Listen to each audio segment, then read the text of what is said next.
साई राम। साई लीला episode 11। इस episode में हम कुछ अनुभव केशव एम गवनकर और तरखड़ जी के। पहला अनुभव केशव एम गवनकर का है। केशव एम गवनकर अपने माता पिता के साथ मुंबई में रहते थे। जब वे 7 वर्ष के थे तो वो नवा ज्वर के कारण वे गंभीर रूप से बीमार हो गए थे। हर प्रकार के इलाज व दवाइयों द्वारा भी आराम नहीं हुआ। उसे तेज बुखार रहता था। वो छाती तरल पदार्थ और पस से भरी थी। बालक मृत्यु के द्वार पर पड़ा था। उनके घर के समीप बाबा के एक भक्त गलवानकर हिम्मत पंथ के दामाद रहते थे, जिन्होंने उनके माता पिता को बाबा से प्रार्थना करने व प्रतिज्ञा करने की सलाह दी। बालक की बुआ जो समीप ही खड़ी थी, उन्होंने प्रण किया कि बालक के स्वस्थ होने पर वे परिवार सहित पेड़ों का प्रसाद लेकर शिरडी आएंगे। अगले दिन सुबह माता पिता ने देखा कि बालक का बुखार उतर गया था और उनकी छाती पर स्तन के अगले भाग में छेद हो गया था और उस छेद से तरल पदार्थ और पस बाहर आने लगी। कुछ घंटों के बाद डॉक्टर साहब ने आकर जांच की तो पाया कि रोगी बालक की हालत में सुधार हो रहा था। डॉक्टर साहब ने कुछ दवाई दी और चले गए। कुछ ही दिनों में बालक पूर्णतः स्वस्थ हो गया। उसकी छाती पर केवल एक छोटा सा निशान ही बाकी था। 5 वर्ष के बाद सन 1918 में जब केशव 12 वर्ष का था और मराठी पाठशाला में 5वीं कक्षा का छात्र था, तो वो परिवार सहित शिरडी गया।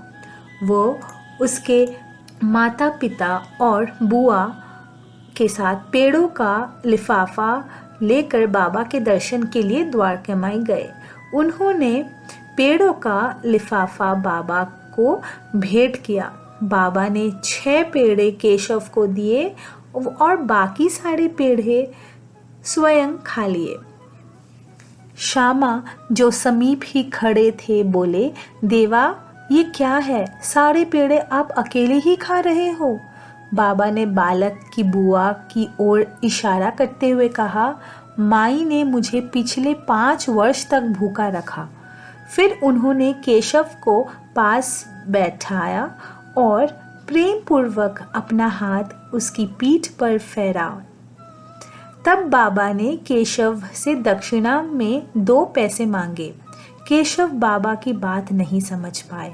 तब श्यामा बोले, केशव तुम केवल ऐसे कहो, बाबा मैंने आपको दक्षिणा दी है और आपने उसे ग्रहण कर लिया है। बाबा इससे सहमत हो गए। केशव के ऐसा कहते ही बाबा ने अपनी कफनी उतारकर केशव को दे दी। श्यामा फिर केशव की ओर से बोले, बाबा केशव आपके महाप्रसाद कफनी को ग्रहण करने के लिए अभी बहुत छोटा है। जब तक ये थोड़ा बड़ा और समझदार ना हो तब तक ये कफनी मैं संभाल कर रख लेता हूँ। देवा बाद में मैं खुद इसे वापस कर दूंगा। बाबा इस बात से भी सहमत हो गए। श्यामा ने प्रेम पूर्वक उस कफनी को संभाल कर अपने पास रख लिया और उचित समय आने पर उसे केशव को वापस कर दिया। वापस जाते समय परिवार के सदस्यों ने खड़े होकर हाथ जोड़कर बाबा को नमस्कार किया। केशव ने भी ऐसा ही किया।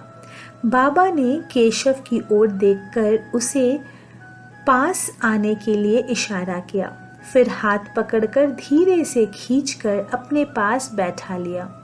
केशव के बैठते ही बाबा ने हल्के से उसके गालों पर चाटा मारा। केशव का सिर घूम गया और उसे दिन में तारे नजर आ गए। उसका पूरा शरीर कांपने लगा। ऐसा कुछ घंटों तक होता रहा। फिर बाबा ने उसके गालों को खींचकर उसका सिर अपने पाँव में झुका दिया। फिर बाबा ने उसके माथे पर ऊदी लगाई और बोले, जाओ बेटा, अल्लाह भला करेगा।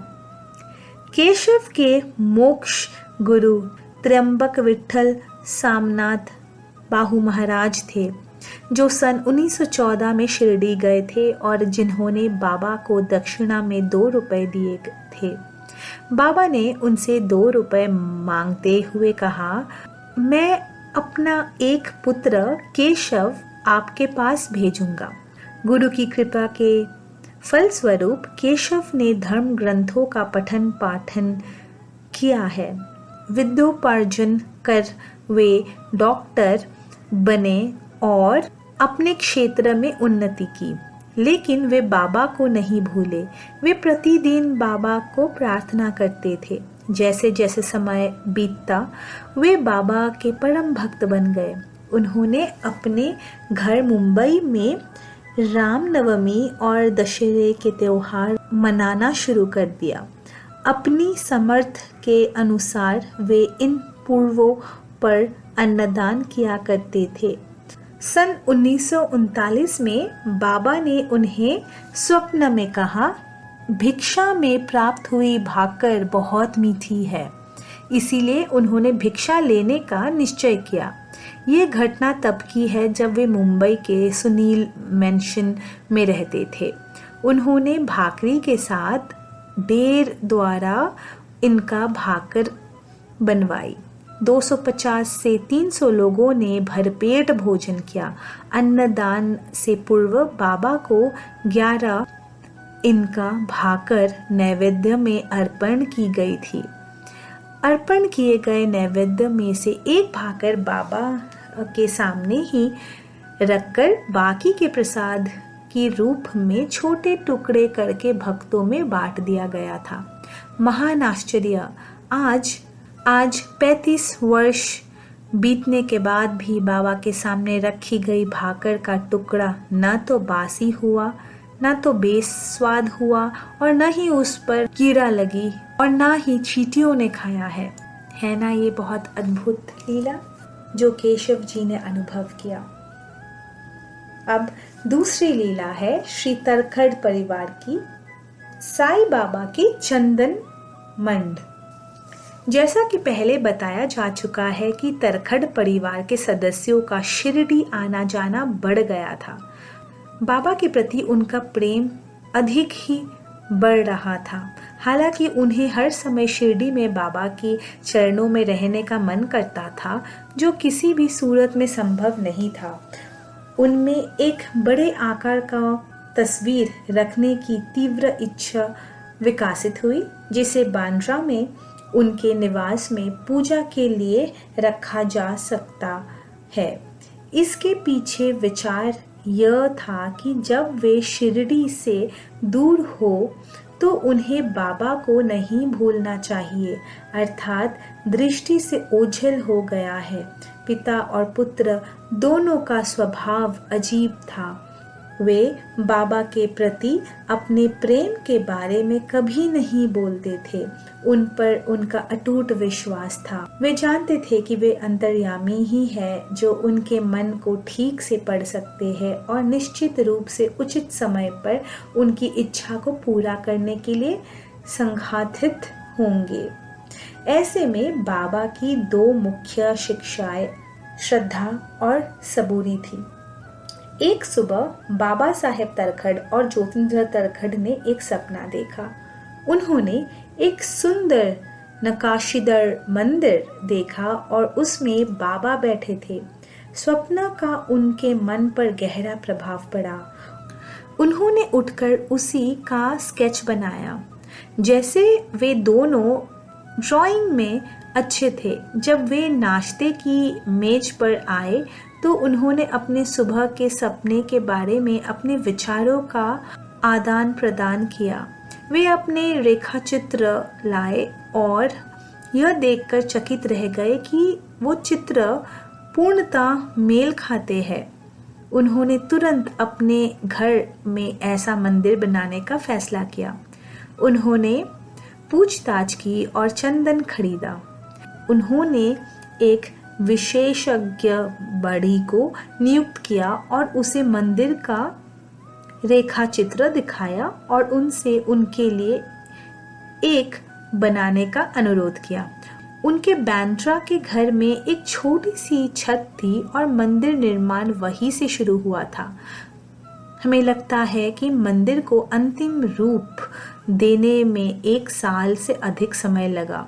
इसके अंत में 9 फीट लंबा और 2 से 2.5 फीट और करीब 21 बाई 2 फीट चौकर चंदन मंदिर तैयार था। खैर, वे असमंजस में थे कि बाबा का चित्र कहाँ से लाए जिसे उस मंदिर में पूजा के लिए रखा जा सके। प्रिय पाठकों, आपको पता होना चाहिए कि बाबा ने कभी किसी को कैमरे से उनकी तस्वीर लेने की अनुमति नहीं दी थी, इसीलिए उनका चित्र प्राप्त करना एक बड़ा काम था। लेकिन तरखड़ को विश्वास था कि यह सपना बाबा की रचना थी और इसीलिए वही इसे पूरा करेंगे। अपनी आदत के अनुसार एक शुक्रवार दोपहर वे मुंबई के चोर बाजार गए। वे एक निश्चित पोशाक यानी कोट और पतलून में बाबा साहेब और एक अंग्रेजी टोपी के साथ और कोट और पतलून में ज्योतिन्द्र के सर पर काले रंग की गांधी टोपी के साथ तैयार हुए। जब वे चोर बाजार की गलियों में घूम रहे थे तो कुछ अनोखा हुआ।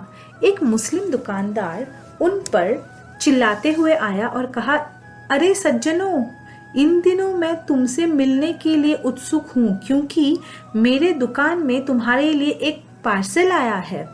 बाबा साहेब और ज्योतिन्द्र चकित रह गए और उन्हें इस बात की चिंता थी कि कहीं दुकानदार उन पर कोई चोरी की वस्तु डाल ना दे। उन्होंने उससे सवाल किया कि इतने सारे लोगों में से वो उन्हें कैसे चुन सकते हैं। फिर दुकानदार ने उनसे अपनी दुकान में जाने का अनुरोध किया जहां वो सब कुछ समझा सके। अपनी दुकान पर पहुंचने पर उसने उन्हें सूचित किया कि कुछ दिन पहले एक संत देखने वाले बुजुर्ग सज्जन उनकी दुकान पर आए और उन्हें एक पार्सल सौंप कर गया। उन्होंने उसे बताया कि शुक्रवार को एक हिंदू पिता और पुत्र इस स्थान पर आ रहे हैं। पिता एक अंग्रेजी टोपी पहनता है और पुत्र एक काली गांधी टोपी पहनता है। उन्होंने उनके लिए एक पार्सल भेजा और सेवा शुल्क के रूप में 50 रुपए का भुगतान भी किया। इसीलिए मैं जोड़े में घूमने वाले लोगों पर नजर रख रहा था और आपको ठीक उसी तरह पाया। तब वे उसकी स्पष्टीकरण से आश्वस्त होने लगे थे। इसके बाद वो पार्सल लेकर आया और उन्हें सौंप दिया, लेकिन उन्हें चोरी की सामग्री के बारे में अभी भी संदेह था, इसीलिए उन्होंने पार्सल की डिलीवरी लेने से पहले उसे खोल दिया। उन्होंने वो पार्सल खोला और वो आश्चर्यचकित रह गए जब वो बाबा साई को चित्र के रूप में उस पोर्ट्रेट में देखा और वो फोटो एक अच्छी लकड़ी के फोटो के फ्रेम में संलग्न था। दोनों की आंखों में आंसू आ गए और उन्होंने दुकानदार से पुष्टि की कि यह उनका पार्सल है।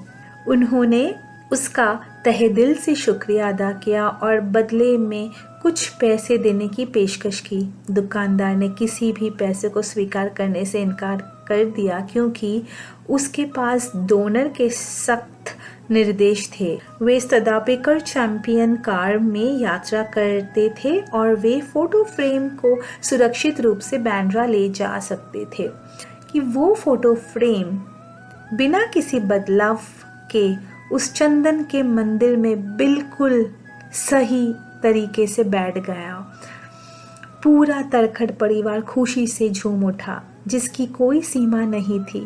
फिर उन्होंने चंदन मंदिर में साईं बाबा की तस्वीर का अभिषेक किया।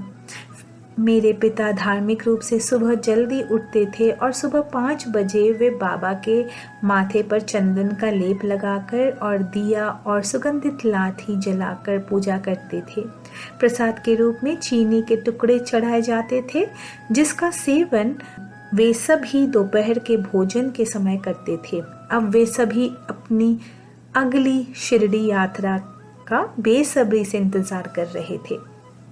हमेशा की तरह उन्होंने द्वारका माई में प्रवेश किया और बाबा को अपना प्रसाद अर्पित किया। बाबा उन्हें वहीं बैठने को कहा।